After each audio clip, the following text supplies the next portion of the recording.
भगवान शिव कहते हैं, शव यात्रा में जाने पर ये 4 गलतियां भूल से भी न करें। अतः कौन सी हैं वो 4 गलतियां, जानने के लिए भगवान शिव और माता पार्वती का ये संवाद पूरा देखें। एक दिन कैलाश पर्वत पर हिमगिरी की गोद में माता पार्वती भगवान शिव के समीप बैठी थीं। चारों ओर हिम से आच्छादित पर्वत शिखरों पर सूर्य की किरणें चांदी सी चमक रही थीं। वायुगंधित पुष्पों की सुगंध से वातावरण पवित्र हो रहा था। इतने में माता पार्वती ने भगवान शिव से एक गूढ़ प्रश्न पूछा।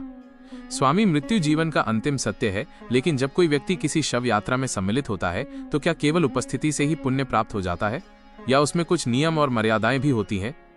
भगवान शिव मंद मुस्कान के साथ बोले, प्रिय, ये प्रश्न गूढ़ अवश्य है, परंतु प्रत्येक मानव को इसका ज्ञान होना चाहिए। मृत्यु केवल अंत नहीं, आत्मा की एक नई यात्रा का आरंभ है। परंतु इस यात्रा में सम्मिलित होने वालों को 7 विशेष बातों का ध्यान रखना चाहिए। ये बातें गरुड़ पुराण में विस्तार से बताई गई हैं। भगवान शिव आगे कहते हैं, पार्वती, जब किसी जीव का शरीर समाप्त होता है तब उसकी आत्मा शरीर को त्याग कर यमदूतों के साथ अपनी अगली यात्रा पर निकलती है। लेकिन जो मानव उसकी अंतिम यात्रा में शामिल होते हैं, वे यदि नियम पूर्वक सहभागी बनते हैं तो उन्हें अपार पुण्य प्राप्त होता है। विशेष रूप से कंधा देना, शव के साथ शमशान तक जाना, ये अत्यंत पुण्य का कार्य है। लेकिन यदि कोई व्यक्ति नियमों का पालन नहीं करता तो वो पुण्य के बजाय महापाप का भागी बनता है। अब सुनो पार्वती, वे 7 प्रमुख गलतियां कौन सी हैं जिन्हें भूलकर भी नहीं करना चाहिए।